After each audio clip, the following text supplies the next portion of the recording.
Aramilla. Despite the fitful, icy wind tugging at their cloaks, several of the women and two or three of the men tried unsuccessfully to engage the girl in conversation.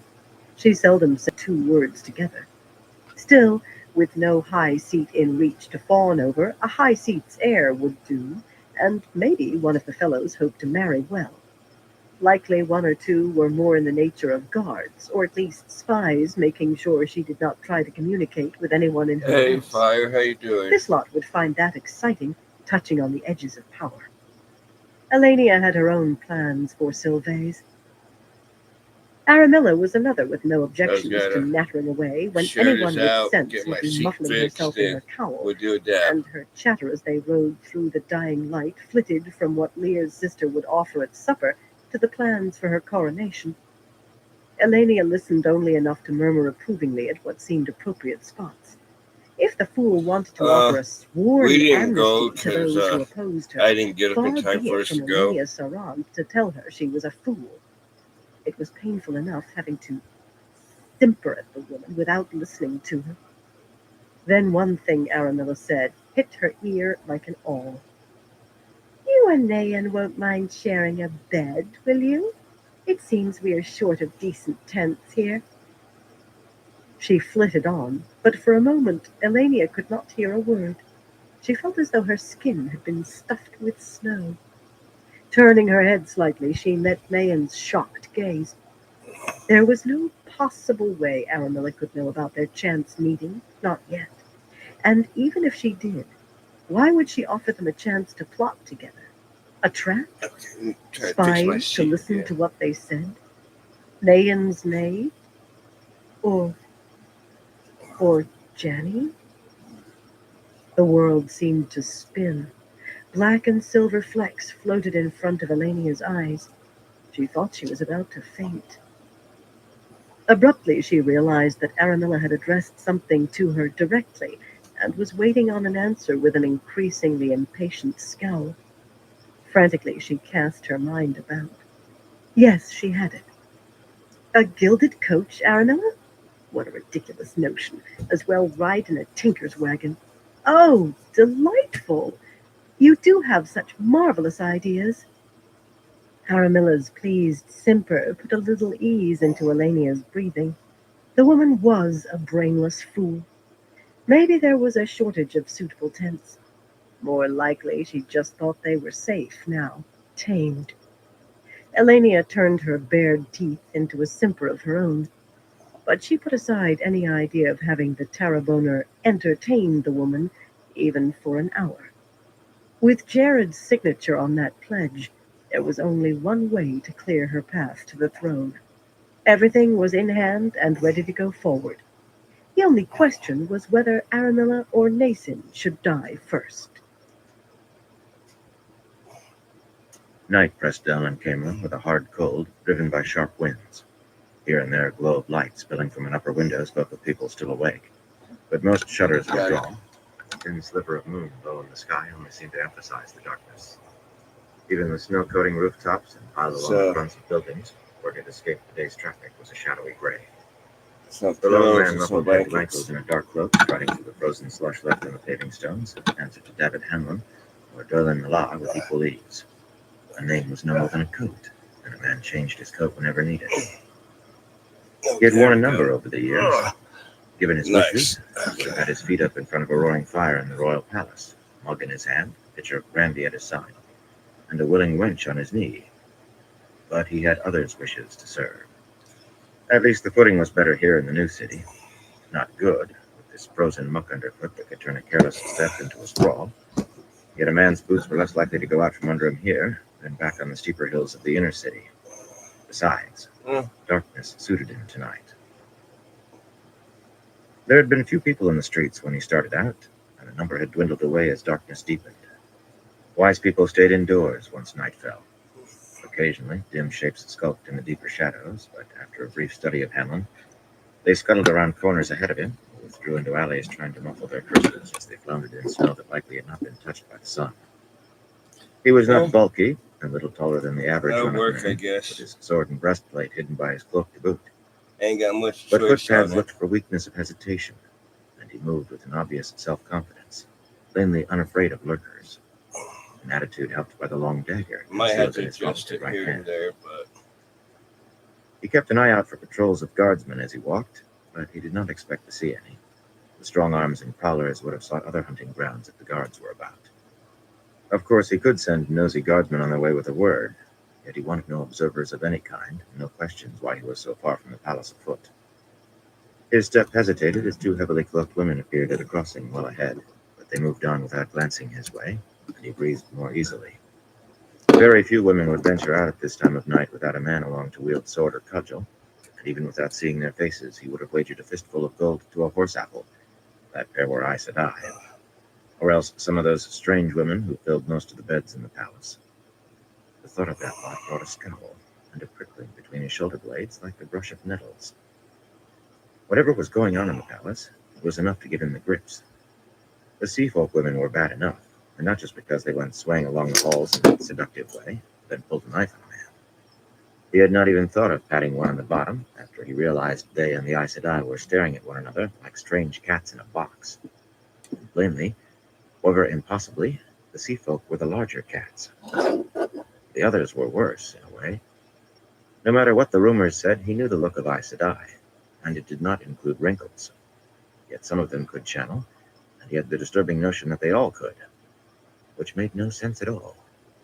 Maybe the sea folk had some sort of peculiar dispensation, but as for these kin, as Phalian called them, everyone knew that if three women who could channel and were not Aes Sedai sat down at the same table, Aes Sedai would appear before they could finish a pitcher of wine and tell them to move on and never speak to one another again. And make sure they did it, besides. That was given.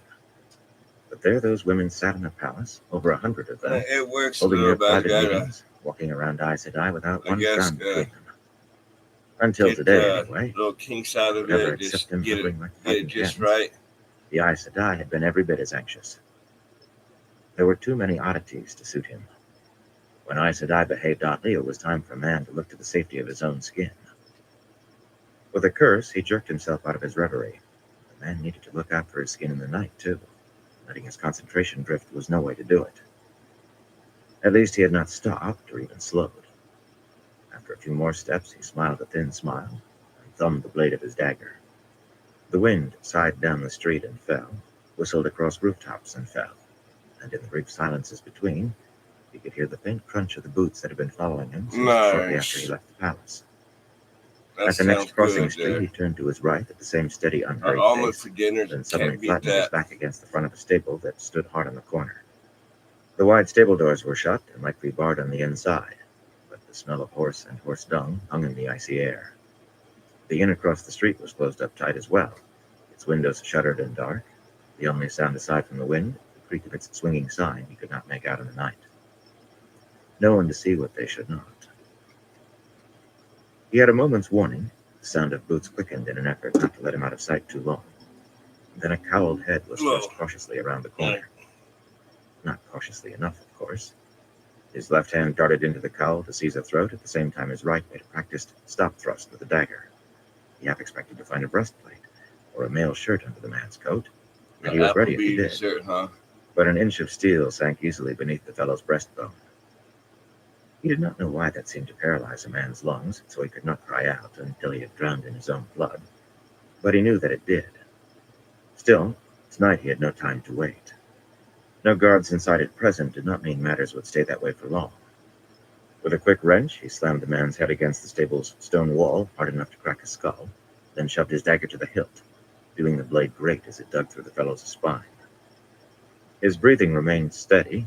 Killing was just a thing that had to be done now and again, nothing to get excited over. That would do it, But he Dad. hurriedly lowered the corpse to the snow against the wall and crouched beside it, wiping his blade on the dead man's dark coat, while sticking his other hand into his armpit to tug off his steel-backed gauntlet. Head swiveling, he watched the street both ways as he felt quickly across the man's face in the darkness. A rasp of stubble under his fingers told him that it was a man, but no more. Man, woman, or child made no difference to him. Fools behaved as though children had no eyes to see or tongues to tell what they saw, yet he wished there had been a mustache or a bulbous nose. Anything to spark a memory and tell him who this fellow had been. A squeeze at the dead man's sleeve found thick wool, neither fine nor particularly rough. and a sinewy arm that could have belonged to clerk or wagon driver or footman. To any man, in short, just like the coat. Searching down the body, he rifled through the fellow's pockets, finding a wooden comb and a ball of twine, which he tossed aside. At the man's belt, his hand paused. A leather sheath hung there, empty. No man on earth could have drawn a dagger after Hanlon's blade found his lungs. Of course, there was good cause for a man to carry his knife unsheathed when he walked out at night, but the reason that came most readily to mind right then was to stab someone in the back or cut a throat. It was only a fleeting pause, though. Wasting no time on speculation, he sliced off the fellow's purse beneath the drawstrings. The weight of the coins he spilled into his hand and hastily stuffed into his own pocket told him there was no gold, likely not even a piece of silver, but a cut purse and no coins would make whoever found the body think him the prey of strong arms. Straightening, he tugged on his gauntlet, and only moments after driving his blade home, he was striding along the slush-covered pavement once more, dagger held close to his side beneath his cloak and eyes wary. He did not relax until he was a street away from the dead man, and then he did not relax very far. Most people who heard of the killing would accept the tale of murder for theft that he had laid out for them, but not whoever had sent the fellow. Following all the way from the palace meant that he had been sent, but by whom? He was fairly sure that any of the sea folk who wanted a knife put in him would have done the deed herself. For all that the kin troubled him just by being there, they seemed to keep quiet and walk small. True, people who practiced avoiding notice were the most likely to resort to a hired knife in the night, but he had never exchanged more than 3 words at a time with any of them, and he certainly had never tried to finger one. The Aes Sedai seemed more likely, yet he was sure he had done nothing to rouse their suspicions. Still, any one of them might have her own reasons for wanting him dead. You could never tell with Aes Sedai. Birgitte Trahilian was a silly bint who seemed to think she really was a character out of a story, maybe even the real Birgitte, if there had ever been a real Birgitte, but she could well think he was a threat to her position. She might be a strumpet, wiggling around the corridors in those trousers the way she did, yet she had a cold eye. That one could order a throat slit without blinking. The last possibility was the one that worried him most, though. His own masters were not the most trusting of people, and not always the most trustworthy. And the Lady Cheyenne of Arhin, who currently gave him his orders, was the one who had sent a summons that had pulled him into the night, where a fellow just happened to be waiting to follow him, knife in hand. He did not believe in coincidence, no matter what people said about this Althor. Thoughts of turning back to the palace came and went in a flash. He had gold tucked away. He could bribe his way through the gates as easily as anyone else, or just order one opened long enough to let him ride out. But it would mean spending the rest of his life watching his back, and anyone who came inside arm's length of him might be the one sent to kill him. Not so different from the way he lived now, except for the certainty that someone would put poison in his cup or a knife through his ribs sooner or later. Besides, that stone-eyed troll Birgitte was the most likely culprit, or an Aes Sedai. Or maybe he had offended these kin somehow. Still, it always paid to be careful. His fingers flexed around the dagger's hilt. Life was good at the moment, with plenty of comfort and plenty of women impressed or frightened into compliance by a captain of the guards. Yeah, later But warm life on the up, run then we'll was be always doing the dab. preferable to death here and now. Finding the correct street, much less the correct house, was not easy. One narrow side street looked very like another when darkness swathed both. But he took a care and eventually found himself pounding on the front doors of a tall, shadowed pile that could have belonged to a wealthy but discreet merchant. Except he knew now that it did not. Avarhin was a tiny house, extinct, some said, but one daughter of it remained, and Cheyenne possessed money. One of the doors swung open, and he flung up a hand against the sudden glare of light. His left hand, the dagger in his right, he kept concealed in the Squinting through his spread fingers, he recognized the woman at the door, and the plain dark face of the maid. Not that eased his mind by a hair. "Give us a kiss, Phalian," he said as he stepped inside. Leering, he reached for her, left-handed. The long-faced woman brushed his hand aside and shut the door firmly behind him. Hey, "Cheyenne is Johnny. closeted with a visitor in the front sitting room upstairs," she said calmly, "and the cook is in her bedchamber. There is no one else in the house. Hang your cloak on the rack. I will let her know you are here, but you may have to wait." Hanlon let his leer vanish and his hand drop. For all of her ageless face, handsome was the best that Bailey could be called, and even that would be stretching the truth, with her cold gaze and a cold manner in the bargain. She was hardly the sort of woman he would have chosen to fondle, but it seemed she was being punished for something, and he was supposed to be part of the punishment, which altered matters, to some extent. Tumbling a woman who had no choice had never troubled him, and Phalion certainly had none. Her maid's dress was simple truth. She did the work of 4 or 5 women by herself, maids and scullions and spit girl, sleeping when she could, and truckling whenever Cheyenne frowned. Her hands were rough and red from doing laundry and scrubbing floors, yet she was likely to survive her punishment, and the last thing he wanted was an Aes Sedai with a personal grudge against David Hanlon. Not when circumstances might well change before he had an opportunity to put a knife through her heart anyway. Reaching an accommodation with her had been easy, though. She seemed to have a practical view. When others could see, he rumpled her every time she came in reach, and when there was time, he bundled her up to her tiny maid's room under the eaves, where they mussed the bedclothes, then sat on the narrow bed in the cold and exchanged information. Though at her urging, he did give her a few bruises, just in case Cheyenne chose to check. He hoped she remembered that it was at her urging. "Where are the others?" he said, swinging his cloak off and hanging it on the leopard-carved cloak rack. The sound of his boots from the floor tiles bounced from the entry hall's high ceiling. It was a fine space, with painted plaster cornices, several rich wall hangings on carved panels that were polished to a faint glow, lit by mirrored stand lamps with enough gilding for the royal palace itself, but burning if it was much warmer than outside. Phalion raised an eyebrow at the dagger in his hand, and he sheathed it with a tight smile. He could have it out again faster than anyone would believe, and his sword near as fast. The streets are full of thieves at night. Despite the chill, he removed his gauntlets and tucked them behind his sword belt. Anything else might make it appear he thought himself in danger. The breastplate should be enough anyway, come with.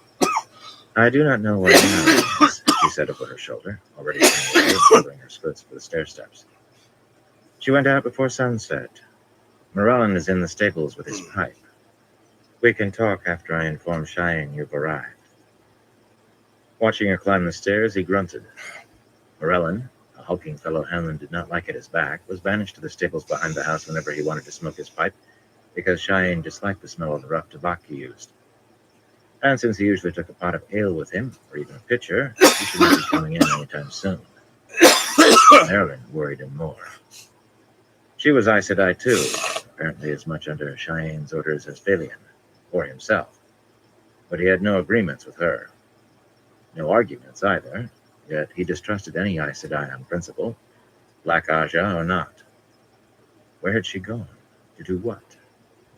What a man did not know could kill him, Right. and Marilyn Gimolfin Keep spent the doctor entirely away. too much time off doing things he knew nothing about. He was coming to the conclusion that there were entirely too many things in Camelin he knew nothing about. Past time he learned, if he wanted to live. With Phalion gone, he went from the icy entry hall straight to the kitchen at the back of the house. The brick-walled room was empty, of course. The cook knew better than to poke her nose out of her room in the basement, once she was sent away for the night. And the black iron stove and the ovens stood cold, but a small blaze in the long stone hearth made the kitchen one of the few rooms in the house that would be warm. Compared to the rest, at least. Cheyenne was a stingy woman, except when it came to her own comforts. The fire here was only in case she happened to want mulled wine in the night, or a heated egg milk. He had been in this house above half a dozen times since coming to Camelin, and he knew which cabinets held the spices and I which get room that off the last kitchen always nasty held a bit cask off of of it. wine. I don't got no Always good glove wine. mops, so Cheyenne never stinted there, not with that she intended to drink herself anyway.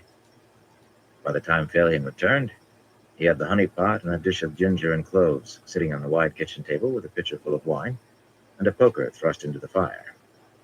Cheyenne might say, "Come now," and mean now, but when she wanted a man to wait, it could be near daylight before she saw him. These calls always cost him sleep. Burn the woman. "Who is the visitor?" he asked. He gave no name. "Not to me," Phalion said, propping the door to the hall open with a chair. That let some of the sparse warmth leak out. but she would want to be able to hear if Cheyenne summoned her. Or maybe she wanted to make sure the other woman was not able to eavesdrop. A lean man, tall and hard, with the look of a soldier, an officer of some rank, maybe a noble by his manner, an Andoran by his accents. He seems intelligent and cautious. His clothes are quite plain, though costly, and he wears no rings or pins. Frowning at the table, she turned to one of the tall open-front cabinets beside the door to the hallway and added a second pewter cup to the We'll one he do had set another up for dab at himself. yours just a second. It had never occurred to him to set out two. Bad enough he had to fix his own wine. Aes Sedai or no Aes Sedai, she was the maid. But she took a chair at the table and pushed the dish of spices away from her, for all the world as though she expected him to serve. Cheyenne had two visitors yesterday, however, more careless than this fellow, she went on. One, in the morning, had the golden boars of Sarand on the cuff of his gauntlets. He probably thought no one would notice small work, if he thought at all. A plump, yellow-haired man in his middle years, who looked down his nose at everything, complimented the wine as though surprised to find a decent vintage in the house, and wanted Cheyenne to have me beaten for showing insufficient respect. She said even that in a cold, measured voice. The only time she had had any heat in her was when Cheyenne put the strap to her. He had heard her howl right enough then. A countryman who has seldom been to Camelin, but believes he knows how his betters behave, I should say. You can mark him by a wart on his chin and a small half-moon scar beside his left eye. The fellow in the afternoon was short and dark, with a sharp nose and wary eyes, and no scars or marks I could see, though he wore a ring with a square garnet on his left hand. He was sparing with words, very mindful to give away nothing in the little I heard, but he carried a dagger with the 4 moons of House Marn in the pommel. Folding his arms, Hammond leaned against the side of the fireplace and kept his face smooth despite a desire to scowl. He had been sure that the plan was for Elaine to take the throne, though what came after remained a mystery. She had been promised to him as a queen. Whether or not she wore a crown when he took her mattered not a whit to him, except for the spice it added. Breaking that long-legged bit to saddle would be pure pleasure if she had been a farmer's daughter, especially after the chit cut a slice off him today in front of all those other women. But dealings with Sarand and Marn said maybe Elaine was meant to die uncrowned. Maybe, in spite of all the promises that he could romp a queen, he had been placed where he was, so he could kill her at some selected moment, when her death would bring some specific result sought by Cheyenne. Or rather, by the chosen who had given her her orders. Moradin, the fellow was called, a name Helen had never heard before coming to this house. That did not trouble him. If a man had the nerve to call himself one of the chosen, Helen was not fool enough to question it. The likelihood that he was no more than a dagger in this did not trouble him. So long as a dagger did the job, it would matter if it broke in the doing. Much better to be the fist on the hilt than the blade. Did you see any gold change hands? He asked. Did you hear anything? I would have said, she replied thinly. And by our agreement, it is my turn for a question. He managed to mask his irritation behind an expectant look. The fool woman always asked about the Aes Sedai in the palace, or those she called the kin, or about the sea folk. Silly questions. Who was friendly with whom, and who unfriendly? Who exchanged private words, and who avoided one another? What he had heard them say, as if he had nothing to do with his time but lurk around the hallways spying on them. He never lied to her. There was too much chance she might learn the truth, even mired here in this house as a maid. She was Aes Sedai, after all. But it was growing difficult to come up with something he had not already told her, and she was adamant that he'd give information if he expected to receive any. Still, he had a few tidbits to offer today, some of the sea folk going off, and the whole lot of them jumping for most of the day as if they had icicles shoved down their backs. She would have to settle for that. What he needed to know was important, not bloody gossip. Before she could get her question out, though, the door to the outside opened. Morellon was large enough that he almost filled the doorway, yet icy cold still swirled in, a gust that made the small fire dance and sent sparks flying up the chimney until the big man pushed the door shut. He gave no sign that he felt the chill, but then his brown coat looked thick as 2 cloaks. Besides, the man was not only the size of an ox, he had the wits of one. Setting a tall wooden mug down on the table with a thump, he tucked his thumbs behind his wide belt and eyed Hanlon resentfully. "You messing with my woman?" he muttered. Hanlon gave a start. Not from any fear of Morellon, not with the oath on the other side of the table. What startled him was the Aes Sedai leaping from her chair and snatching up the wine pitcher. Dumping in the ginger and cloves, she added a scoop of honey and swirled the pitcher around as if that was going to mix everything, then used a fold of her skirt to pull the poker from the fire and shove it into the wine without checking to see whether it was hot enough yet. She never looked in Morellon's direction at all. "Your woman?" Hanlon said carefully. That earned a smirk from the other man. "Near enough. The lady figured I might as well use what you want. Anyway, Thally and me keep each other warm nights." Morellon started around the table, still grinning, but at the woman now. A shout echoed in the hallway, and he stopped with a sigh, his grin fading. "Belian!" Cheyenne's distant voice called sharply. "Bring Helen up now and be quick about it." Belian set the pitcher on the table hard enough to slop wine over the rim and was heading for the door before Cheyenne finished. When the other woman spoke, Belian jumped. Hanlon jumped too, if for a different reason. Catching up to her, he seized her arm as she took the first step on the stairs. A quick glance back showed the kitchen door closed. Maybe Morellon did feel the cold. He kept his voice low anyway. What was that all about? "It's none of your business," she said curtly. "Can you get me something that will make him sleep? Something I can put in his ale or wine? He will drink anything, however it tastes. If Cheyenne thinks I'm disobeying orders, it bloody well is my business. And you ought to see it that way too, if you have two bloody thoughts to rub together." She tilted her head, staring down that long nose at him, cold as a fish. "This has nothing to do with you. As far as Cheyenne is concerned, I will still belong to you when you are here. You see, certain matters changed." Suddenly, something unseen grasped his wrist tightly and pulled his hand from her sleeve. Something else latched onto his throat, squeezing till he could not draw breath. Futilely, he scrabbled left-handed for his dagger. Her tone remained cool. "I thought certain other matters should change accordingly. But Cheyenne does not see things logically. She says that when the great Master Moradin wishes my punishment lessened, he will say so. Moradin gave me to her. Morellon is her way of making sure I understand that. Her way of making sure I know that I am her dog, until she says otherwise." Abruptly, she drew a deep breath, and the pressure vanished from his wrist and throat. Air had never tasted so sweet. "You can get what I ask for," she said, as calm as if she had not just tried to kill him with the bloody power. Just the thought that had been touching him made his skin crawl. "I can't," he began hoarsely, and stopped to swallow, rubbing at his throat. It felt as though it had been cinched in a hangman's noose. "I can get you something that will put him in a sleep he'll never wake from." As soon as it was safe, he was going to go like a I'll be right goose. back, and then we'll do a dab. She snorted derisively.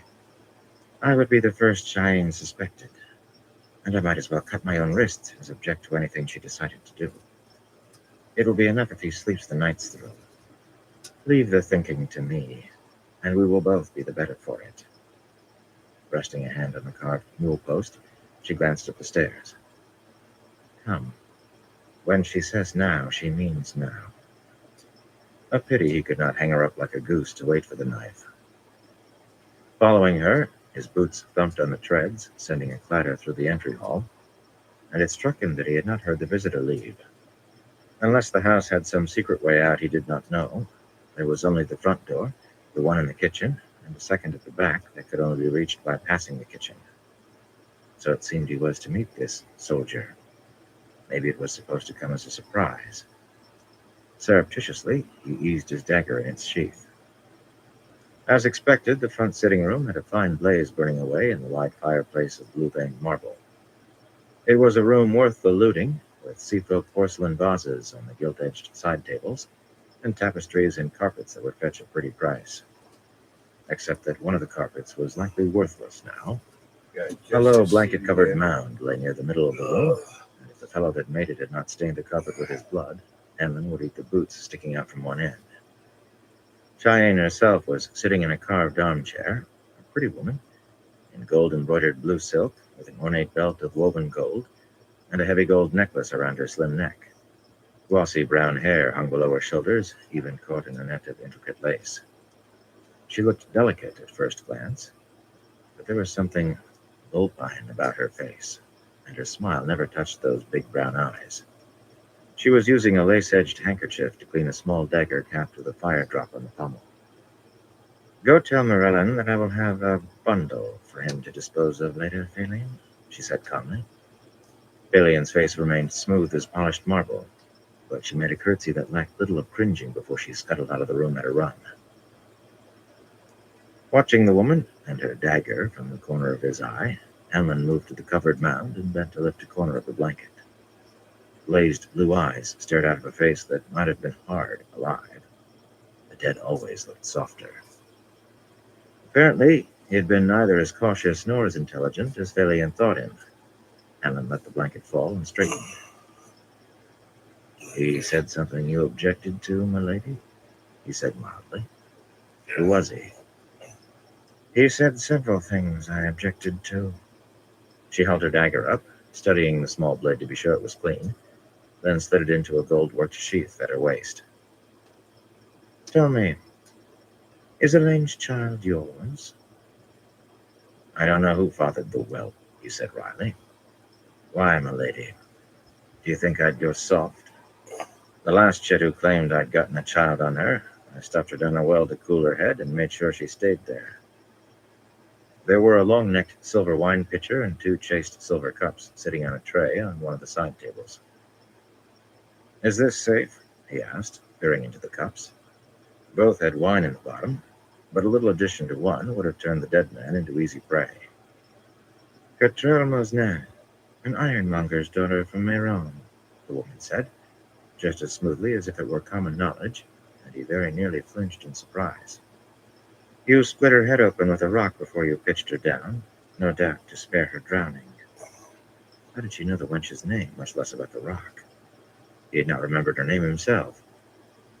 "No, I doubt you would go soft, but I would hate to think you were kissing the Lady Elaine without letting me know. I would purely hate that." Suddenly she frowned at the blood-stained handkerchief in her hand, and rose gracefully to glide to the fireplace and toss it into the flames. She stood there warming herself, never even glancing in his direction. "Can you arrange for some of the Shonshan women to escape? Best if it can be both those called Suldam and the ones called the Money." She stumbled a little over the strange words. "But if you can't do both, then a few of the Suldam should do. They will free some of the others." "Maybe." Blood and bloody ashes. She was dancing from one thing to another worse than Phalion tonight. "It won't be easy, my lady. They're all guarded close." "I didn't ask whether it would be easy," she said, staring into the flames. "Can you shift guards away from the food warehouses? It would please me if some of those actually burned. I am tired of attempts that always fail." "That I cannot do," he muttered. "Not unless you expect me to go into hiding right after. They keep a record of orders that would make a Carianan wince. And it wouldn't do any good anyway, now with those bloody gateways bringing in more wagons every bloody day." In truth, he was not sorry for that. Queasy over the means used, certainly, but not sorry. He expected the palace would be the last place in Camelin to go hungry in any case, but he had lived out sieges on both sides of the lines, and he had no intention of ever boiling his boots for soup again. Cheyenne wanted fires, though. "Another answer I did not ask for." She shook her head, still looking into the fireplace, not at him. "But perhaps something can be done there. How close are you to actually enjoying Elaine's affections?" she finished primly. "Closer than the day I arrived in the palace," he growled, lowering at her back. He tried never to offend those the Chosen had set above him, but the chit was trying him. He could snap that slender neck like a twig. To keep his hands from her throat, he filled one of the cups and held it with no intention of drinking. In his left hand, of course. Just because there was one dead man in the room already did not mean she had no plans to make it two corpses. But I have to go slow. It isn't as if I can back her into a corner and tickle her out of her shift. I suppose not, Cheyenne said in a muffled voice. She is hardly the sort of woman you are used to. Was she laughing? Was she amused at him? It was all he could do not to throw down the wine cup and strangle the fox-faced bint. Suddenly she turned around, and he blinked as she casually slipped her dagger back into its sheath. He had never seen her draw the bloody thing. He took a swallow of wine without thinking, and almost choked when he realized what he had done. How would you like to see Camelin looted? She asked. Well enough, if I have a good company at my back and a clear path to the gates. The wine had to be safe. 2 cups meant she had drunk too, and if he had picked up the dead man's, there could not be enough poison left in it to sicken a mouse. Is that what you want? I follow orders as well as the next man. He did when he seemed likely to survive them, or when they came from the Chosen. As well die for a fool as disobey the Chosen. But sometimes it helps to know more than go there and do that. If you told me what you're after here in Camelin, I might be able to help you reach it faster. Nap time. Of course. She smiled a toothy smile, while her eyes stayed as flat as brown stones. But first, tell me why there is fresh blood on your gauntlet. Give me a sec. Let me get this white He smiled back. A footpad who got unlucky, milady. Maybe she had sent the man, and maybe not. But he added her throat to the list of those he intended to slit. And he might as well add Marilyn Gimolfin, too. After all, a lone survivor was the only one who could tell the tale of what had happened. Chapter 16. The subject of negotiations. The morning sun sat on the horizon, leaving the nearer side of Tar Valon still wrapped in shadows, but the snow that covered everything gleamed brightly. The city itself seemed to shine behind its long white walls, all bravely towered and bannered, yet to Egwene, sitting her roan gelding on the riverbank above the city, it seemed even farther away than it really was. The Aranin widened to more than 2 miles here, and the Alandrella Aranin and Osandrella Aranin flowing to either side of the island were almost half that, so that Tar Valon appeared to sit in the middle of a great lake, unreachable despite the massive bridges that stood high above the waters so that ships could sail beneath them easily. The white tower itself, a thick bone-white shaft rising to an impossible height from the city's heart, filled her own heart with a yearning for home. Not for the 2 rivers, but for the tower. That was her home now. A plume of smoke caught her eye, a faint black line rising from the far bank beyond the city, and she grimaced. Daishar stamped a hoof in the snow, but a pat on the neck sufficed to soothe the roan. It would take more to soothe his rider. Homesickness was the smallest part of it, minuscule compared to the rest. Do this dab. With a sigh, she rested her reins on the We'll high smoke pommel this. of her saddle and raised the long brass-bound looking-glass. Her cloak fell back, slipping off one shoulder, but she ignored the cold that misted her breath and placed a gloved hand to shield the front lens against the sun's glare. The city walls leapt closer in her sight. She focused on the tall, curving arms of North Harbor that pushed out into the upstream currents. People moved purposefully atop the battlements that enfolded the harbor, but she could barely discern men from women at that distance. Still, she was glad that she was not wearing her 7-striped stole, and that her face was deep within her cowl, just in case someone there had a stronger glass than she. The wide mouth of the man-made harbor was blocked by a massive iron chain, drawn taut a few feet above the water. Tiny dots on the water, diving birds fishing in front of the harbor, gave the chain scale. One single pace-long link would have required 2 men to lift it. A rowboat might slip under that barrier, but no vessel of any size would enter unless the white tower allowed. Of course, the chain was only intended to keep out enemies. There they are, Mother. Lord Gareth murmured, and she lowered the glass. Her general Excuse was a me. stocky man in a plain breastplate worn over a plain brown coat, without any touch of gilt or embroidery anywhere. His face was bluff and weathered behind the bars of his helmet, and the years had given him a strange sort of comforting calmness. All you need do was look at Gareth's grin to know that if the pit of doom opened in front of him, he would smother his fear and go about doing what he was doing, and other men would follow him. He had proved on battlefield after battlefield that following him was the path to victory. A good man to have following her. Her eyes followed his gauntleted hand pointing upriver. Just coming in sight around a point of land, 5, 6, no, 7 river ships were slicing furrows down the Aranon. Large vessels, as such things were seen on the river, one with 3 masts. Their triangular sails stood out tight, and their long sweeps cut hard through the blue-green water to add a little more speed. Everything about the craft spoke of a burning desire for speed, a desire to reach Tar Valon now. The river was deep enough here that ships could run within shouting distance of the banks in places, but these sailed in almost single file as close to the middle of the Aranon as the steersmen could manage and hold the wind. Sailors clinging to the mastheads kept watch along the shoreline, and not for mudbanks. In fact, they had nothing at all to fear so long as they kept out of bowshot. True, from where she sat her horse, she could have set fire to every one of those ships, or simply cut holes through their hulls and let them sink, the work of moments. Yet doing so surely meant some of those aboard would drown. The currents were strong, the water like ice, and the swim to shore long, for those who actually could swim. Even one death would make what she did, using the power as a weapon. She was trying to live as though already bound by the 3 oaths, and the oaths protected those vessels from her or any other sister. A sister who had sworn on the oath rod would not be able to make herself set those weaves, perhaps not even to form them, unless she could convince herself she was in immediate danger from the ships. But neither captains nor crews believed that, apparently.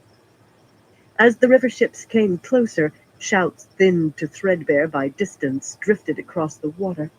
The lookouts up on the masts pointed to her and Gareth, and it quickly became apparent they took her for an Aes Sedai with her warder. Or at least the captains were unwilling to take the chance she was not. After a moment the beat of the sweeps increased. Only by a fraction, but the oarsmen labored to find that fraction. A woman on the quarterdeck of the lead vessel, likely the captain, waved her arms as if demanding still more effort, and a handful of men began running up and down the deck, tightening this line or loosening that to change the angle of the sails, though Egwene could not see that they achieved anything. There were men on those decks other than sailors, and most of those crowded to the railings, a handful raising looking-glasses of their own. Some seemed to be measuring the distance left to I'll cover be right before they back. reached the And then we'll safety of spark the that harbor. joint. She thought about weaving a flare, a starburst of light, perhaps with a loud bang, just above each of the vessels. That would certainly let anyone aboard with brains realize that neither speed nor distance kept them safe here, only a forbearance born of the 3 oaths. They should know that they were safe because of Aes Sedai. Exhaling heavily, she shook her head and mentally upbraided herself. That simple weave would also attract attention in the city, certainly more than the appearance of a single sister. Sisters often came to the riverbank to stare at Tar Valon and the tower, even if the only reaction to her flares was some sort of counter-display. Once begun, that sort of contest could be very difficult to put a stop to. Once begun, matters might well escalate out of hand. There were too many opportunities for that, as it was, the more so these last 5 days. The harbor master hasn't let above 8 or 9 ships in at one time since we arrived, Gareth said as the first vessel drew abreast of them. But the captains seem to have worked out the timing. Another clutch will appear soon and reach the city about the time the tower guards are sure these fellows actually came to enlist. Jimar Chubane knows enough to guard against me sneaking men in aboard ships. He has more of the guards crowded into the harbors than anywhere except at the bridge towers, and not many anywhere else, so far as I can learn. That will change, though. The flow of ships starts at first light and keeps up till near nightfall, here and at South Harbor, too. This lot doesn't seem to be carrying as many soldiers as most do. Every plan is brilliant until the day comes, Mother. But then you must adapt to circumstances or be ridden down. Egwene made a vexed sound. There must be 200 or more passengers altogether on those 7 ships. A few might be merchants or traders, or some other sort of innocent traveler, but the low sun glittered off helmets and breastplates and steel discs sewn to leather jerkins. How many shiploads arrived each day? Whatever the number, a steady flow was pouring into the city to enlist under High Captain Chubane. Why do men always rush so hard to kill or be killed? She muttered irritably. Lord Gareth looked at her calmly. He sat his horse, a big bay gelding with a white stripe down his nose, like a statue.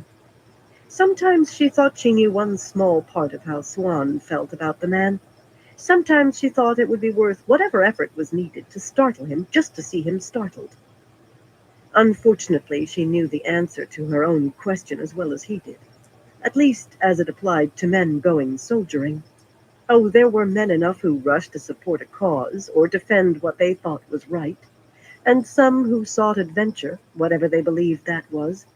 Yet the simple fact was that for carrying a pike or spear, a man could earn twice each day what he would get for walking behind another man's plow, and half again as much if he could ride well enough to join the cavalry. Crossbowmen and archers fell in between. The man who worked for another could dream of having his own farm or shop one day, or beginning toward one that his sons could build on. But he surely had heard 1,000 tales of men soldiering for 5 years or 10, and coming home with enough gold to set themselves up in comfort. Tales of ordinary men who rose to become generals or lords. For a poor man, Gareth had said bluntly, staring down the point of a pike could be a better view than the hind end of somebody else's plow horse, even if he was far more likely to die from the pike than earn fame or fortune. A bitter way to look at it, yet she imagined that was how most of those men on the ships saw matters too. But then, that was how she had gotten her own army. For every man who wanted to see the usurper pulled from the Amerlin seat, for every man who even knew for certain who Elida was, 10, if not 100, had joined for the pay. Some of the men on the ship were raising their hands to show the guards on the harbor walls they were not holding weapons. No, she said, and Lord Gareth sighed. His voice remained calm, but his words were hardly comforting when he spoke. Mother, so long as the harbors remain open, Tar Valon will eat better than we do, and rather than growing weaker with hunger, the tower guard will grow larger and stronger. I very much doubt that Elida will let Chubane rush out to attack us, as much as I wish he would. Every day you wait only adds to the butcher's bill we'll have to pay sooner or later. I've said from the start it will come to an assault in the end, and that hasn't changed, but everything else has. Have the sisters put me and my men inside the walls now, and I can take Tar Valon. It won't be clean, it never is, but I can take the city for you, and fewer will die than if you delay. A knot formed in her belly, twisted tight till she could hardly breathe. Carefully, step by step, she performed novice exercises to make it loosen. The bank contained the river, guiding without controlling. Calm settled on her, in her. Too many people had begun seeing the uses of gateways, and in a way, Gareth represented the worst. His business was war, and he was very good at it. As soon as he learned a gateway could take more than a small group of people at one time, he had seen the implications. Even the great walls of Tar Valon, beyond the range of any siege catapult not on a barge, and worked with the power till the largest catapult could not mark them in any case, might as well be made of paper against an army that could travel. But whether Gareth Bryn had learned or not, other men would seize on that idea. The Ashaman already had, it seemed. War had always been ugly, yet it was going to grow uglier. No, she repeated. I know people are going to die before this is over. The light helped her. She could see them dying just by closing her eyes. Even more would die if she made the wrong decisions, though, and not just here. But I have to keep the White Tower alive, against Tarman Gaiden, to stand between the world and the Ashaman. And the tower will die if this comes to sisters killing one another in the streets of Tarvalin. That had already happened once. It could not be allowed a second time. If the White Tower dies, hope dies. I shouldn't have to tell you that again. Daishar snorted and tossed his head, lunging as though he had sensed her irritation. But she reined him in firmly and slipped the looking-glass into the tooled leather case hanging from her saddle. The diving birds gave up their fishing and sprang into the air as the thick chain that blocked North Harbor began to droop. It would dip beneath the surface well before the first ship reached the harbor mouth. How long ago had it been that she reached Tarvalin by that same route? Almost beyond memory, it seemed. An age gone. It had been another woman who came ashore and was met by the mistress of novices. Gareth shook his head with a quick grimace, but then he never gave up, did he? You have to keep the White Tower alive, Mother, but my job is to give it to you. Unless things have changed that I don't know about. I can see sisters whispering and looking over their shoulders, even if I don't know what it means. If you still want the tower, it will come to an assault. Better soon than late. Suddenly the morning seemed darker, as though clouds had obscured the sun. Whatever she did, the dead were going to pile up like cordwood. But she had to keep the White Tower alive. She had to. When there were no good choices, you had to choose the one that seemed least wrong. I've seen enough here, she said quietly. With one last glance at that narrow line of smoke beyond the city, she turned Daishar toward the trees 100 paces back from the river, where her escort waited among the evergreen leatherleaf and winter-bare beech and birch. 200 light cavalry in boiled leather breastplates or coats covered with metal discs would certainly have attracted notice appearing on the riverbank. But Gareth had convinced her of the necessity of these men, with their slender lances and short horsebows. Without any doubt, that smoke plume on the far bank rose from burning wagons or supplies. Pinpricks. Yet those pinpricks came every night. Sometimes one, sometimes 2 or 3, till everyone looked for smoke first thing on rising. Hunting the raiders down had proved impossible so far. Sudden snow squalls flared around the pursuers, or fierce freezing night winds, or the tracks simply vanished abruptly, the snow beyond the last hoof print as smooth as fresh fallen. The residues of weavings made it plain enough they were being aided by Aes Sedai, and there was no point in taking a chance that Elida had men and maybe sisters on this side of the river too. Few things could please Elida more than getting her hands on Egwene Alvir. They were not her whole escort, of course. Besides Shiriam, her keeper, she had ridden out with 6 more Aes Sedai this morning, and those who had warders had brought them. So behind the sister, 8 men waited in color-shifting cloaks that rippled in queasy-making fashion when a breeze caught them, and otherwise made parts of riders and horses seem to vanish into the tree trunks. Aware of the dangers, from raiders at least, aware that their Aes Sedai were wound tight to near breaking, they watched the surrounding copse as though the cavalrymen were not there. The safety of their own Aes Sedai was their primary concern, and that they trusted to no one else. Saren, a black-bearded stump of a man, not that short, but very wide, stayed so close to Nisau that he seemed to loom over the diminutive yellow. And Jory managed to loom over Morvrin as well, though he was actually shorter than she.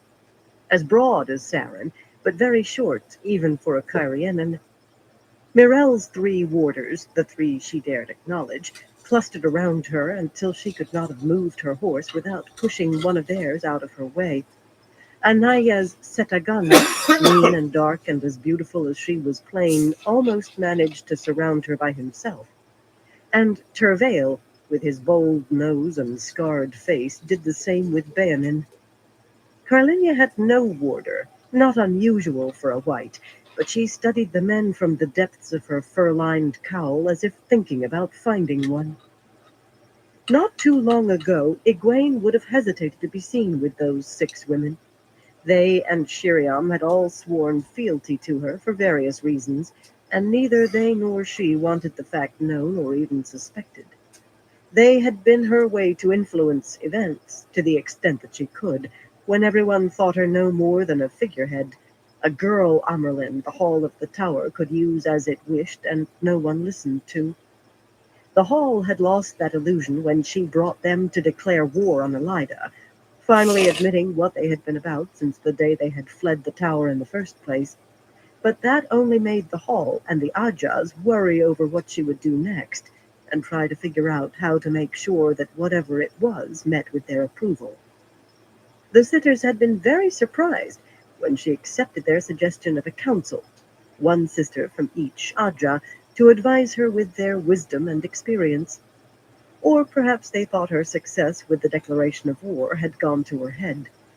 Of course, she had just told Morvrin and Anaya and the others to make sure they were the sisters chosen, and they retained enough prestige within their Ajas to manage it.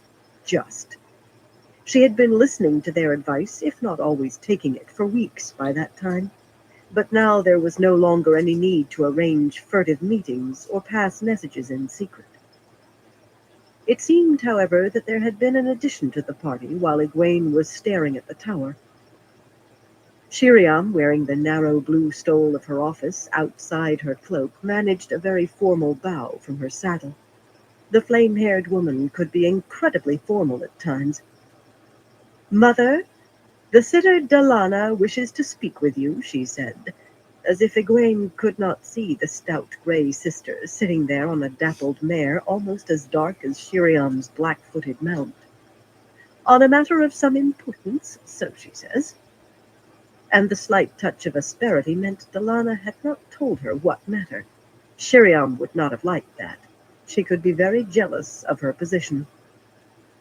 "In private, if you please, Mother," Dalana said, pushing back her dark hood to reveal hair nearly the color of silver. Her voice was deep for a woman's, but it hardly carried the urgency of someone with important matters to speak of. Her presence was something of a surprise.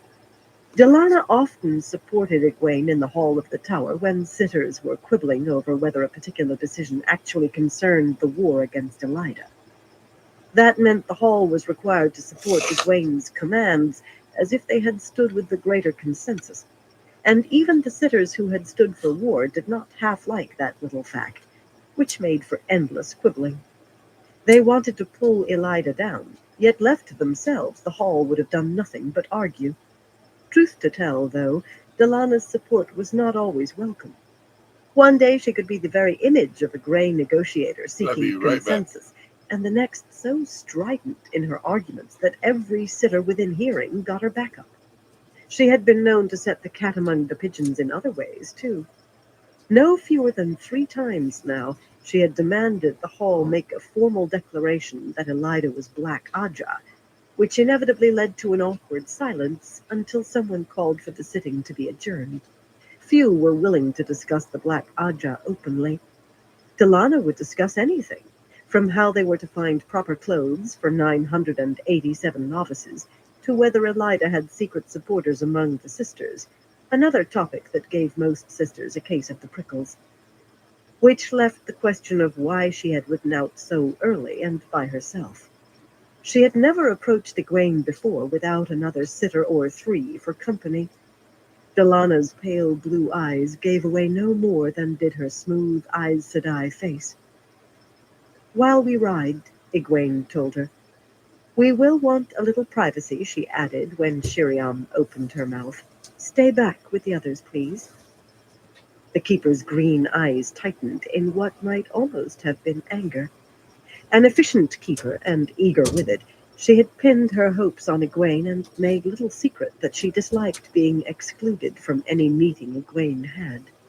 Upset or not, she bowed her head in acceptance with only a small hesitation. Shiriam had not always known which of them commanded, but she did now. The land tended upward from the river Aranon, not in hills, but simply rising toward the monstrous peak that loomed to the west, so massive it seemed to mock the name mountain. Dragon Mount would have towered above everything else, even in the spine of the world. In the relatively flat country around Tarvalon, its white-capped crest seemed to reach the heavens, especially when a thin thread of smoke was streaming away from the jagged top as it was now. A thin thread at that height would be something else entirely close at hand. Trees gave out less than halfway up Dragon Mount, and no one had ever succeeded in reaching the crest or even coming close, though it was said the slopes were littered with the bones of those who had tried. Why anyone would try in the first place, no one could quite explain. Sometimes the long evening shadow of the mountain stretched all the way to the city. People who lived in the region were accustomed to Dragon Mount dominating the sky, much as they were accustomed to the white tower looming above the city walls and visible for miles. Both were unchanging fixtures that had always been there and always would be, but crops and crafts occupied the people's lives, not mountains or Aes Sedai. In tiny hamlets of 10 or a dozen stone houses roofed in thatch or slate, and the occasional village of 100, children playing in the snow or carrying buckets of water from the wells stopped to gape at the soldiers riding along the dirt tracks that passed for roads when not covered in snow.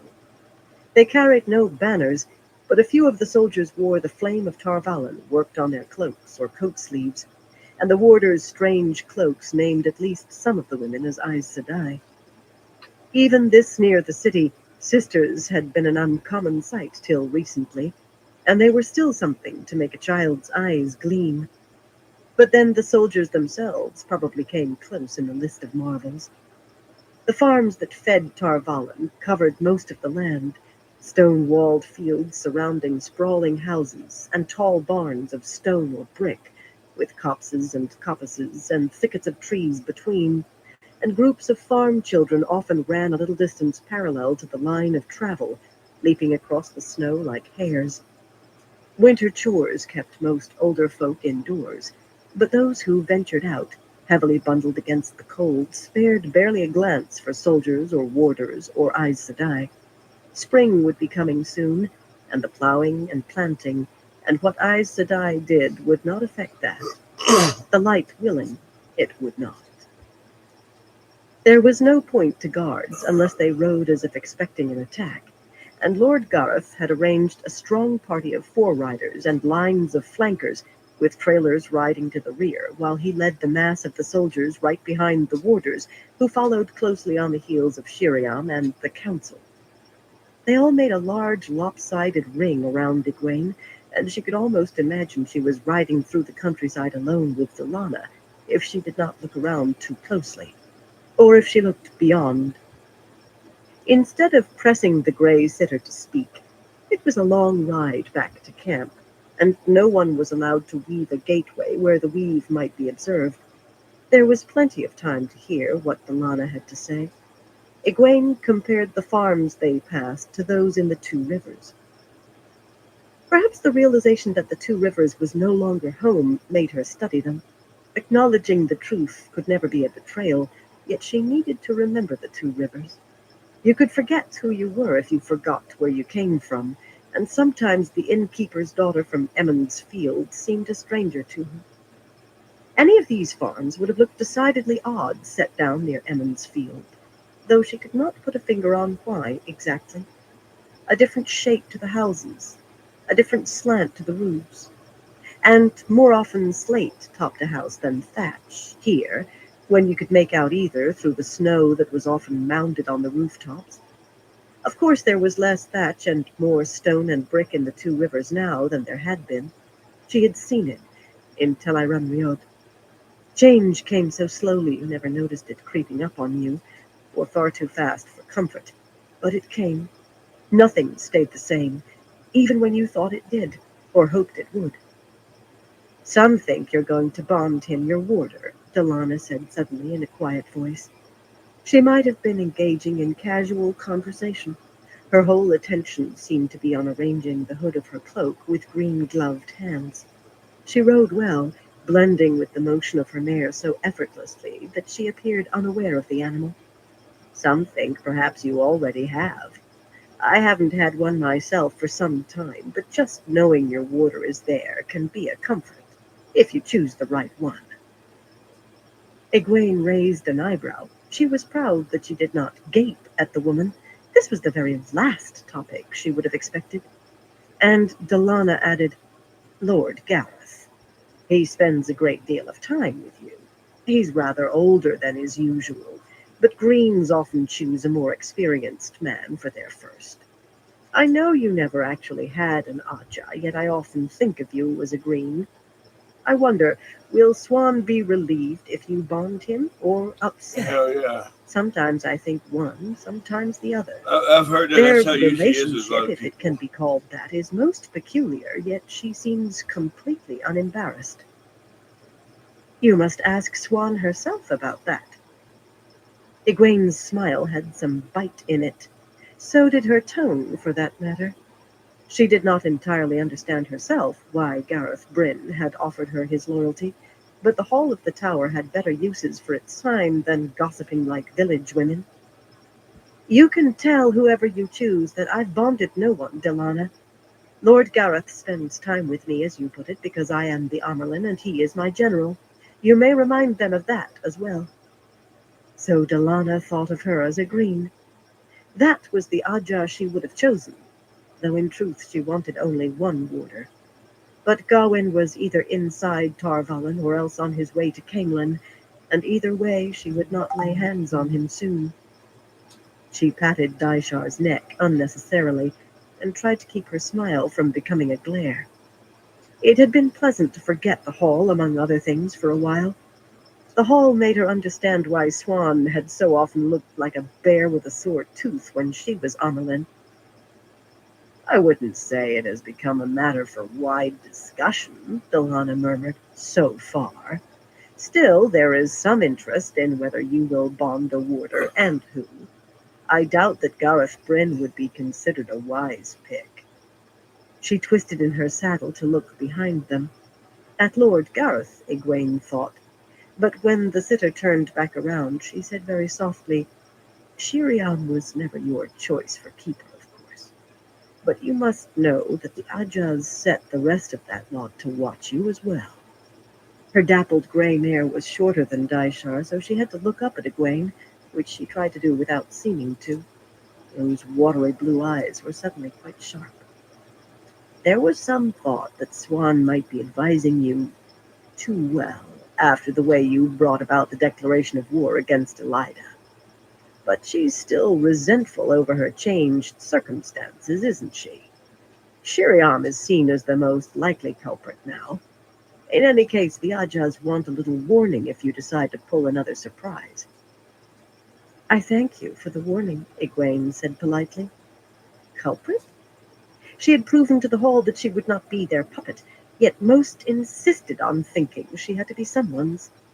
At least no one suspected the truth about her counsel. It was to be hoped no one did. There is another reason you should be wary, Delana went on, the intensity in her eyes belying the casualness of her voice. This was more important to her than she wanted Egwene to know. You may be sure that any advice one of them gives you comes straight from the head of her Aja. And as you know, the head of an Aja and its sitters don't always see eye to eye. Listening too closely could put you at odds with the hall.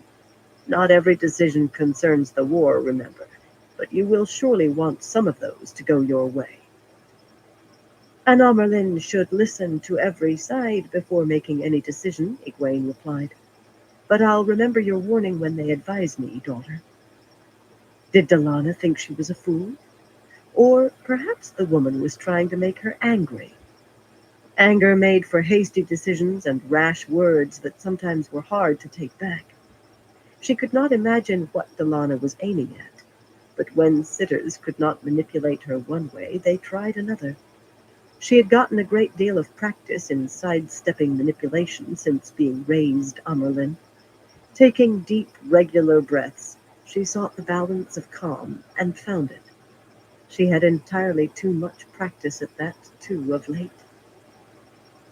The gray looked up at her past the edge of her hood, her face utterly smooth, but her pale blue eyes were very sharp now, like augers. You might inquire what they think on the subject of negotiations with Elida, Mother. Egwene almost smiled. The pause had been very deliberate. Apparently Delana disliked being called daughter by a woman younger than most novices, younger than most who had come from the tower, let alone the newest. But then Delana herself was too young to be a sitter, and she could not hold her temper as well as the innkeeper's daughter. And why would I ask that? Because the subject has come up in the hall in the last few days. Not as a proposal, but it has been mentioned very quietly by Varilyn and by Takima and also by Magla. And Faisela and Soroya have appeared interested in what they have had to say. Calm or no calm, a worm of anger suddenly writhed inside Egwene, and crushing it was no easy task. Those 5 had been sitters before the tower was broken, but more importantly, they were divided between the 2 major factions struggling for control of the hall. In reality, they were divided between following Romanda or Lelaine, yet that pair would oppose one another if it meant they both drowned. They also kept an iron grip on their followers. She might believe the others had been panicked by events, but not Romanda or Lelaine. For half a week now, talk of Elida or retaking the tower had been all but overwhelmed by worried conversations over that impossibly powerful, impossibly long eruption of the power. Nearly everyone wanted to learn what had caused it, and nearly everyone was afraid to learn. Only yesterday had Egwene been able to convince the hall that it must be safe for a small party to travel to where that eruption had been. Even the memory was strong enough for everyone to pinpoint exactly where it had been, and most sisters still seemed to be holding their collective breath until Akaran and the others returned. Every Aja had wanted a representative, but Akaran had been the only Aes Sedai to push forward. Neither Lelaine nor Romanda seemed concerned, however. Violent and prolonged as the display had been, it also had been very far away, and no harm done that they could see. If it was the Forsaken's work, as seemed certain, the chance of learning anything was vanishingly small, and the possibility that they could do anything to counter it even smaller. Wasting time and effort on impossibilities was senseless when an important task lay right in front of them. So they said, gritting their teeth over finding themselves in agreement. They did agree that Elida must be stripped of the stolen staff, though, Romanda with almost as much fervor as Lelaine, and if Elida unseating a former Blue as Amerlin had enraged Lelaine, Elida's proclamation that the Blue Aja was disbanded had made her near rabid. If they were allowing talk of negotiation, it made no sense. The last thing Egwene wanted was for Delana or anyone else to suspect that Shiriam and the others were more than a set of sheepdogs set to watch her, but she summoned them with a sharp call. They were smart enough to keep the secrets that needed keeping, since their own Ajas would have their hides if even the half came out, and with no great haste they came forward and rode in a cluster around her, their faces all masks of Aes Sedai serenity and patience. Then Egwene told Delana to repeat what she had said. For all her initial request for privacy, the Grey made only a perfunctory demurral before complying, and that was the end of calm and patience. "That's madness," Shiriam said before anyone else could open her mouth. She sounded angry and perhaps a little frightened. Well, she might be. Her name was on the list of those marked for stilling. None of them can really believe negotiation is possible. I should hardly think so, Anaya put in dryly. Her plain face belonged on a farm wife rather than a Blue sister, and she dressed very simply, publicly at least, in good wool, but she handled her bay gelding as easily as Delana did her mare. Very little could ruffle Anaya's calm. Of course, there was no Blue among the sitters talking negotiation. Anaya looked an unlikely soldier, but for Blues this was war to the knife. No quarter asked or given. Elida has made the situation quite clear. Elida is irrational, Carlinia said, with a toss of her head that made her cowl fall to her shoulders and shook her short dark curls. She pulled the hood back into place irritably. Carlinia seldom showed any hint of emotion, yet her pale cheeks were nearly as flushed as Shiriam's, and heat filled her voice. She cannot possibly believe that we will all come crawling back to her now. How can Soroya believe she will accept anything less?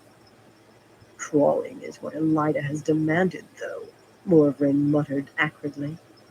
Her usually placid round face wore a sour expression, too, and her plump hands were tight on her reins. She scowled so hard at a flight of magpies scattering from a stand of birch trees at the passage of horses that it seemed they should fall out of the sky. Takima likes the sound of her own voice sometimes. She must be talking to hear herself. Faisella must, too, Mirel said darkly, glaring at Delana as though she were to blame. The olive-skinned woman was known for her temper, even among greens. I never expected to hear that sort of talk out of her. She's never been a fool before. I can't believe Magla really means any such thing, Misao insisted, peering at each of them in turn. She just can't. For one thing, much as I hate to say it, Ramonda has Magla so tight under her thumb that Magla squeaks whenever Ramonda sneezes. And the only doubt Ramonda has is whether Elida should be birched before she's exiled.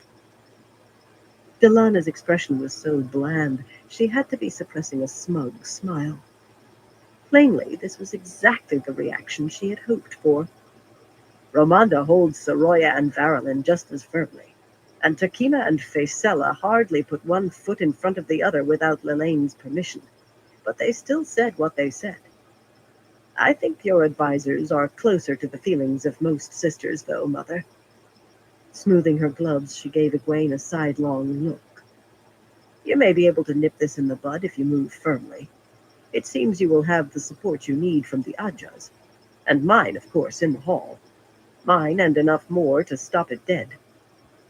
As if Egwene needed support to accomplish that. Perhaps she was trying to ingratiate herself, or just to make it appear that support of Egwene was her only concern. I'll be right back, and then we'll do another Bayanin dab. had been riding in silence, clutching her cloak around her and peering at a spot between her brown mare's ears, but suddenly she shook her head. Ordinarily, her large blue-gray eyes made her appear startled, but they peered from her hood in a blaze of anger as she glared from one of her companions to another, including Egwene. Why should negotiations be out of the question? Shiriam blinked at her in surprise, and Morvrin opened her mouth with a scowl, but Bayanin plunged on, directing her ire at Delana now, her Tarraboner accent stronger than usual. We are Greys, you and I. We negotiate, mediate. Elida, she has stated the conditions most onerous, but that is often the case in the beginning of negotiations. We can reunite the White Tower and assure the safety of everyone, if we only talk. We also judge, Delana snapped. And Elida has been judged. That was not precisely true, but she seemed more startled than anyone else by Bayanin's outburst. Her voice dripped acid. Perhaps you are willing to negotiate yourself into being birched. I am not, and I think you will find few others who are either. The situation, it has altered, Bayanin persisted. She stretched a hand toward Egwene, almost pleading. Elida would not have made the proclamation she did concerning the dragon reborn unless she had him in hand, one way or another. That flare of Sidar was a warning. The Forsaken must be moving, and the White Tower, it must be... Enough, Egwene cut in. You are willing to open negotiations with Elida? With the sitters still in the tower, she amended. Elida would never talk. Yes, Bayanin said fervently. Matters can be arranged to everyone's satisfaction. I know they can. Then you have my permission. Immediately, everyone but Bayanin began talking frantically on top of one another, trying to dissuade her, telling her this was insanity. Anaya shouted as loudly as Shiriam, gesturing emphatically. and Delana's eyes bulged in what looked like near terror. Some of the outriders began looking toward the sisters as much as they watched the farms they were riding past, and there was a stir among the warders, who certainly had no need of their bombs at the moment to know their Aes Sedai were agitated, but they held their places. Wise men kept their noses out of the way when Aes Sedai began raising their voices. Egwene ignored the shouts and arm-waving. She had considered every possibility she could think of for ending this struggle with the White Tower whole and united. She had talked for hours with Swan, who had more reason than anyone to want to unseat Elida. If it could have saved the tower, Egwene would have surrendered to Elida, forget whether the woman had come to the Amerlin seat legally. Swan had nearly had apoplexy at the suggestion, yet she had agreed reluctantly that preserving the tower superseded every other consideration. Baonin wore such a beautiful smile, it seemed a crime to quench it. Egwene raised her voice just enough to be heard over the others. You will approach Varelin and the others Delana named, and arrange to approach the White Tower. These are the terms I will accept. Elida is to resign and go into exile, because Elida would never accept back the sisters who had rebelled against her. An Amerlin had no say over how an Aja governed itself, but Elida had declared that the sisters who fled the tower were no longer members of any Aja. According to her, they would have to beg readmittance to their Ajas after serving a penance under her direct control. Elida would not reunite the tower, only shatter it worse than it already was. Those are the only terms I will accept, Baonin. The only terms. Do you understand me?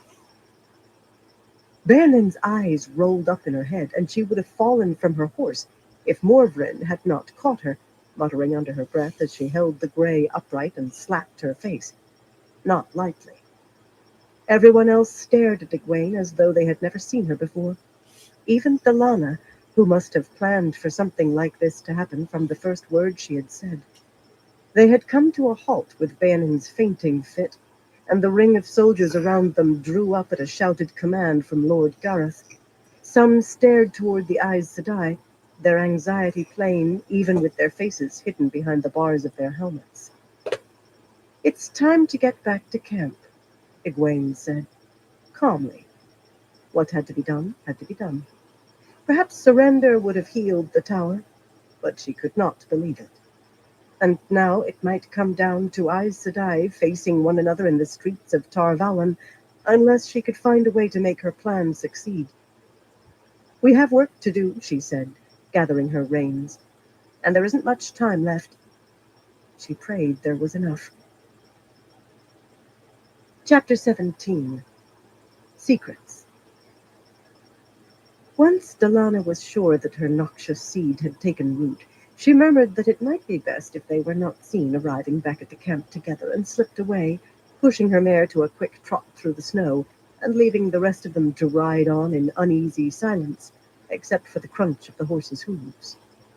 The warders maintained their distance behind, and the escorting soldiers had their attention back on the farms and thickets, without so much as a glance toward the Aes Sedai that Egwene could see now. Men never knew when to keep their mouths shut, though. Telling a man to be quiet only made him gossip all the harder, just to close friends he could trust, to be sure, as if they in turn would not tell everyone who would listen. The warders might be different. Aes Sedai always insisted they were, those who had warders, but no doubt the soldiers would talk of sisters arguing, and no doubt they would say Delana had been sent off with a flea in her ear. The woman had planned this very carefully. Worse than fireweed or strangler vine could grow if that seed was allowed to sprout, but the gray sitter had sheltered herself from blame very neatly. Truth almost always did come out in the end, but by the end truth was often so wrapped around with rumors and speculation and absolute lies that most people never did believe it. I trust I don't have to ask whether any of you had heard about this before. Egwene said that quite casually, seemingly studying the countryside as they rode, but she was pleased when everyone denied it outright with considerable indignation, including Baonin, who was working her jaw and glaring at Morvern. Egwene trusted them as far as she dared. They could not have given her their oaths without meaning to hold to every word, not unless they were Black Aja, a niggling possibility that accounted for most of her caution. Yet even oaths of fealty left room for the most loyal people doing the worst possible thing in the belief that it was in your best interest. And people who had been coerced into their oaths could be adept at spotting the gaps and leeways. The real question, she continued, is what was Delana after? She had no need to explain, not for these women, every one experienced in the game of houses. If all Delana had wanted was to stop negotiations with Elida while keeping her own name out of it, she could simply have spoken to Egwene alone at any time. Sitters needed no excuse to come to the Amaran's study. Or she could have used Talina, who slept on a pallet in Egwene's tent most nights, despite being Delana's secretary.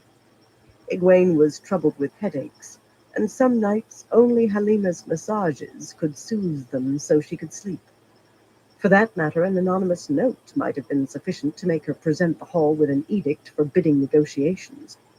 The touchiest quibbler would have to admit that talks to end the war certainly touched on the war.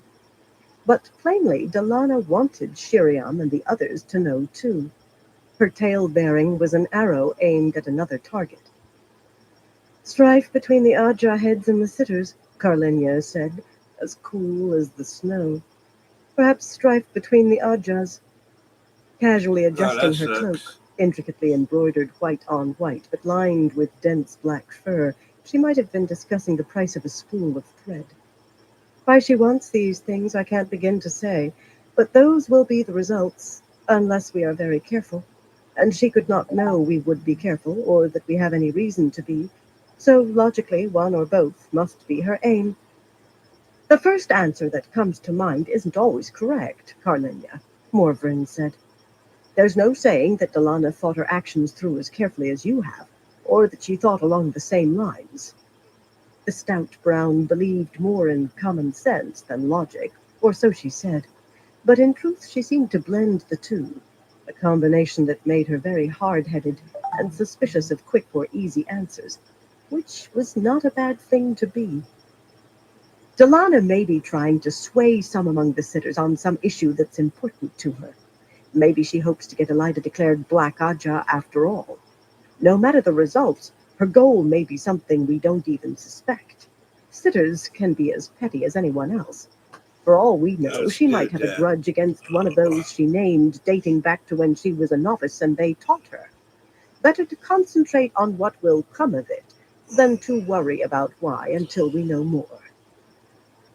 Her tone was as placid as her broad face, but Carlinia's cool composure flickered to cool disdain for a moment. Her rationality made few concessions for human foibles, or for anyone disagreeing with her. Anaya laughed, a sound of almost motherly amusement that made her bay dance a few steps before she reined him back to a walk. A motherly farm wife, amused by the antics of others in the village. Even some sisters were foolish enough to dismiss her that easily. Don't sulk, Carlinia. You are very probably right. No, Morven, she probably is.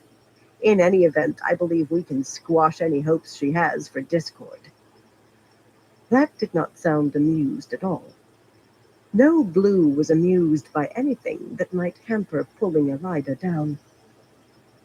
Mirel gave a savage nod of agreement, then blinked in surprise when Misal said, Can you afford to stop this, Mother? The tiny yellow did not speak up often. I don't mean whatever Delana is trying to do. If we can settle on what that is, she added quickly, making a gesture at Morvern, who had opened her mouth again. Nisal looked a child alongside the other women, but it was a peremptory gesture. She was yellow, after all, with all the self-assurance that implied, and unwilling to step back for anyone in most circumstances. I mean the talk of parley with the sitters in the tower. For a moment, everyone gaped at her, even Bayanin.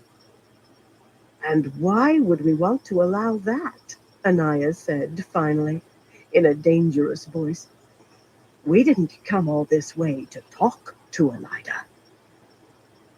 She was a farm wife with a cleaver hidden behind her back and a mind to use it now. Nisal looked up at her and sniffed dismissively. I didn't say we wanted it. I asked whether we dare stop it. I hardly see the difference. Shiriam's voice was icy and her face pale. With anger, Egwene thought, but it might have been fear. Then think for a while and you might see it, Nisal said dryly. Dry the way a knife blade was dry, and equally cutting. At present, talk of negotiations is limited to 5 sitters and very quiet. But will it remain so? Once word spreads that talks were proposed and rejected, how long before despair sets in? No, hear me out. We all set off full of righteous fury for justice. Yet here we sit, staring at the walls of Tar Valon, while Elida sits in the tower. We've been here nearly 2 weeks, and for all anyone can see, we may be here 2 years or 20. The longer we sit with nothing happening, the more sisters will start making excuses for Elida's crimes. The more they'll start thinking that we have to mend the tower, never mind the cost. Do you want to wait until sisters start slipping back to Elida one by one? I myself do not fancy standing on the riverbank defying the woman with just the blue Aja and the rest of you for company. Negotiations will at least let everyone see that something is happening. No one is going to return to Elida, Anaya protested, shifting on her saddle. But she wore a troubled frown, and she sounded as if she could see it happening. The tower beckoned to every Aes Sedai. Very likely even Black sisters yearned for the tower to be whole again. And there it stood, just a few miles away, but seemingly out of reach. Talk could buy time, Mother, Morbryn said reluctantly, and no one could put as much reluctance in her voice as she. Her frown was thoughtful and not at all pleased. A few more weeks, and Lord Gareth might be able to find the ships he needs to block the harbors. That will alter everything in our favor. With no way for food to get in or mouths to get out, the city will be starving inside a month. Egwene hung on to a smooth face with an effort. There was no real hope of ships to block the harbor, though none of them knew that. Gareth had made it plain enough to her, however, long before leaving Murundi. Originally, he had hoped to buy vessels while they marched north along the Aranon, using them to ferry supplies until they reached Tar Valon, then sinking them in the harbor mouths. Using gateways to reach Tar Valon had put paid to that in more ways than one. Word of the siege had left the city with the first ships sailing after the army arrived, and now, as far north and south as he had sent riders, ship captains were carrying out their business ashore by boat, from anchorages well out in the river. No captain was willing to risk the chance her ship would simply be seized. Gareth made his reports only to her, and his officers only to him, yet any sister could have known if she talked with a few soldiers. Fortunately, even sisters looking for warders rarely spoke to soldiers. They were generally accounted a thieving, unlettered lot who only bathed by accident when they had to wade a stream. Not the kind of man any sister spent time with except when compelled to. It made keeping secrets easier, and some secrets were essential, including, sometimes, secrets kept from those seemingly on your side. She could remember not thinking that way, but that was a part of the innkeeper's daughter she had been obliged to leave behind. This was another world, with very different rules from Emmons Field. A misstep there meant a summons to the women's circle. Here, a misstep meant death or worse, and for more than herself. Oh yeah, cheers. The sitters remaining in the tower should be willing to talk, Carlinia put in with a sigh. They have to know that the longer the siege lasts, the more chance Lord Gareth will find his ships. I cannot think how long they will continue talking, though, when they realize we do not mean to surrender. Elida will insist on that, Mirelle muttered, yet she did not seem to be arguing, just talking to herself, and Shiriam shivered, drawing her cloak around her as though she had let the cold touch her. Only Bayanin looked happy, sitting eager and upright in her saddle, dark honey hair framing a wide smile inside her hood. She did not press her case, however. She was good at negotiation, so everyone said, and knew when to wait. I did say you could begin, Egwene said. Not that she had meant it for more than a set-down. Yet if you were going to live by the 3 oaths, then you had to stand by what you said. She could not wait to hold the oath rod. It would be so much easier then. Just make sure you're very careful what you say. Unless they think we all grew wings to fly here, they must suspect we've rediscovered traveling, but they can't be certain unless someone confirms it. It's better for us if they stay uncertain. That must be one secret you hold as tightly as you hold the secret of our ferrets in the tower. Mirel and Anaya jerked at that, and Carlinia looked around as though fearful, though neither warders nor soldiers were close enough to hear unless someone shouted. Morvrin merely took on an even more sour expression.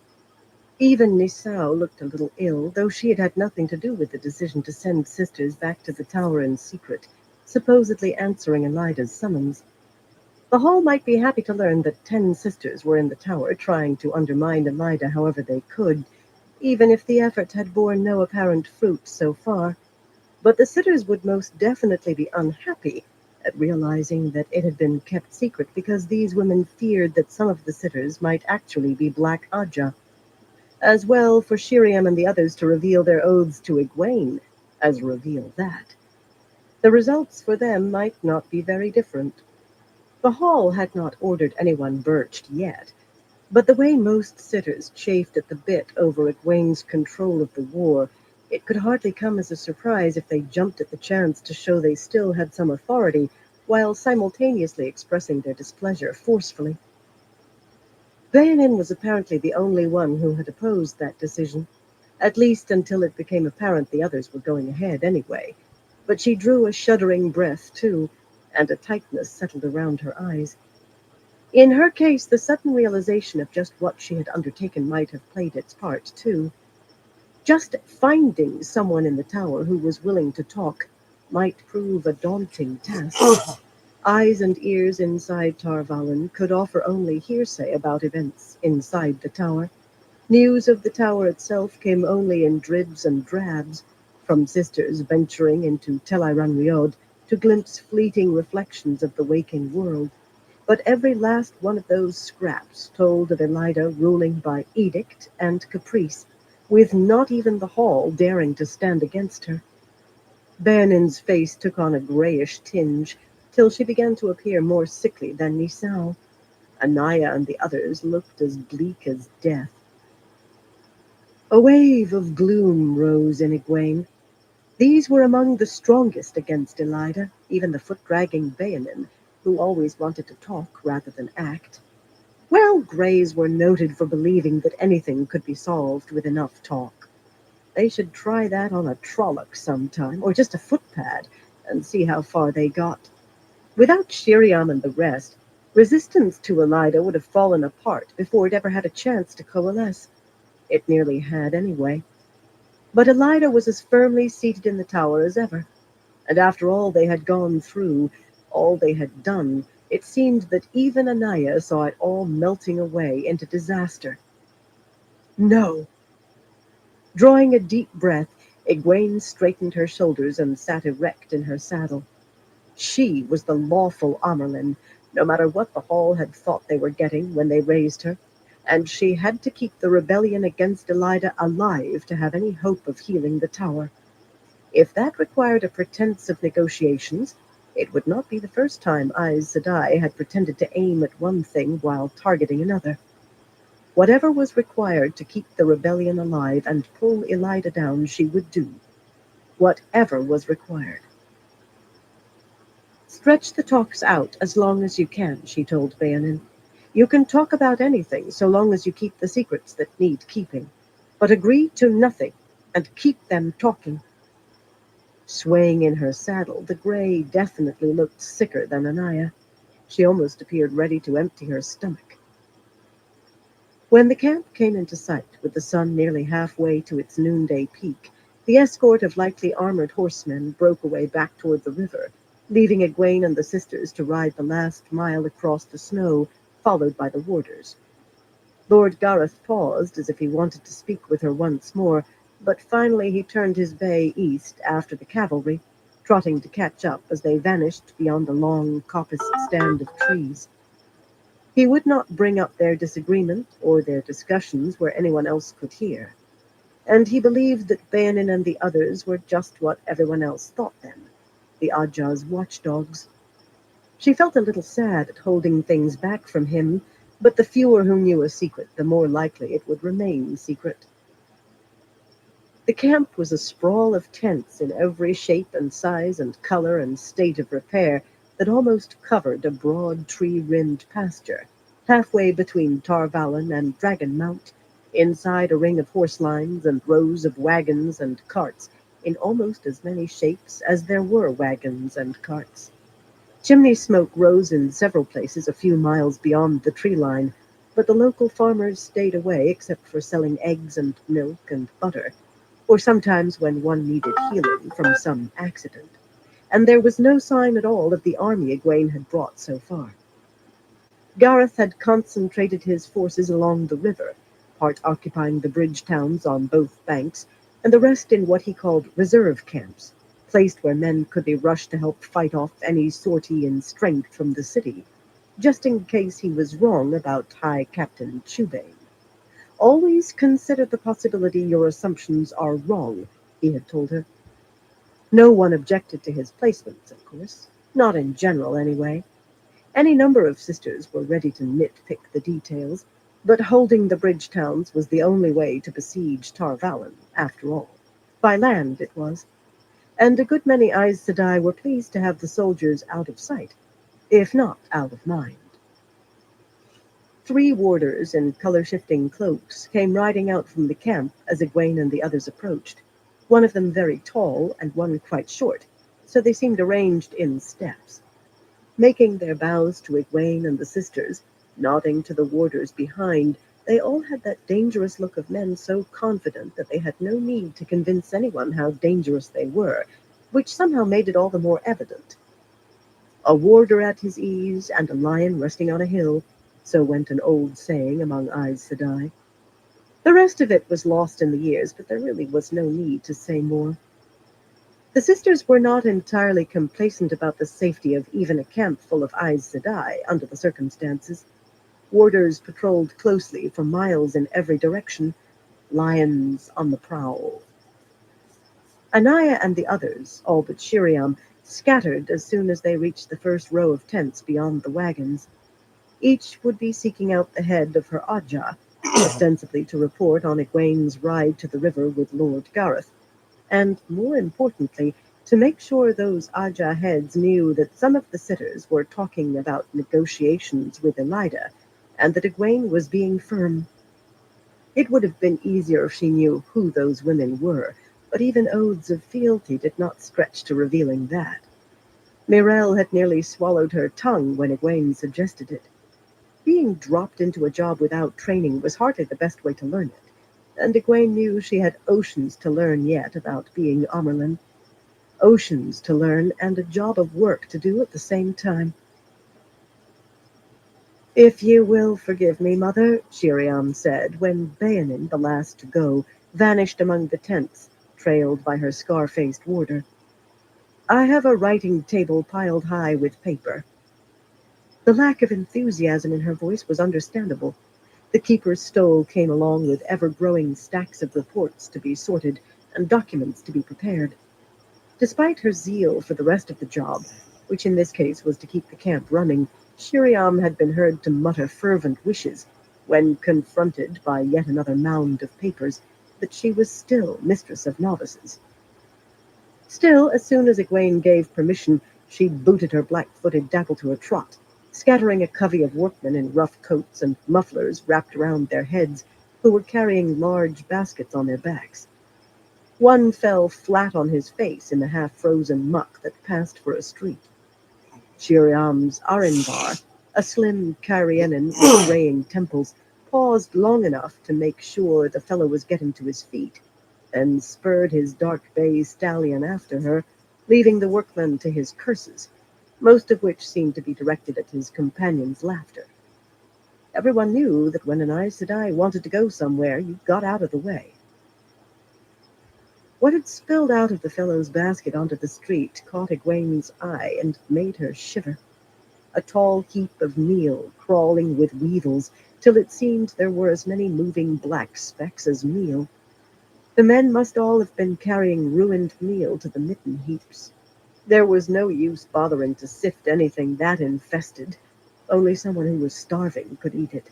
But too many baskets of meal and grain had to be disposed of every day. For that matter, half the barrels of salt pork and salt beef opened for use stank so that there was nothing to be done except bury them. For the servants and workmen, at least those who had experience of camp life, that was nothing new. A little worse than usual, but not unheard of. Weevils could appear any time, and merchants trying to stretch their profits always sold some rotting meat along with the good. Among the Aes Sedai, though, it was cause for deep worry. Every barrel of meat, every sack of grain or flour or meal had been surrounded by a keeping as soon as bought, and whatever was woven into a keeping could not change until the weave was removed. But still the meat rotted and the insects multiplied. It was though Sidar itself was failing. You could get a sister to make jokes about the Black Aja before you could get her to talk about that. One of the laughing men caught sight of Egwene watching them and nudged the mud-covered fellow, who moderated his language, though not very far. He even glowered as if blaming her for his fall. With her face half hidden by her hood and the Amerlin's stole folded in her belt pouch, they seemed to take her for one of the accepted, not all of whom had enough proper clothing to always dress as they should, or perhaps a visitor. Women frequently slipped into the camp, often keeping their faces hidden in public until they left again, whether they wore fine silks or threadbare wool. And showing a sour expression to a stranger or an accepted was certainly safer than grimacing at an Aes Sedai.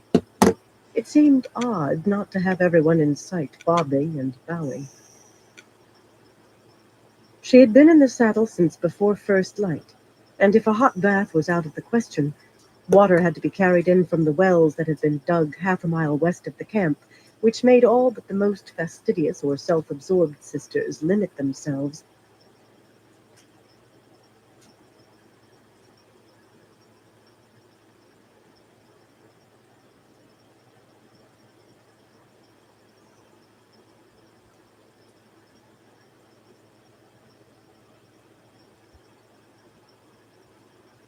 All right, everyone. Gonna call it into this life for tonight. My back's hurting a little bit. But I want to thank everyone for stopping by and everyone who continues to stop by. I appreciate I appreciate all y'all support. Until next time, everyone, y'all stay safe.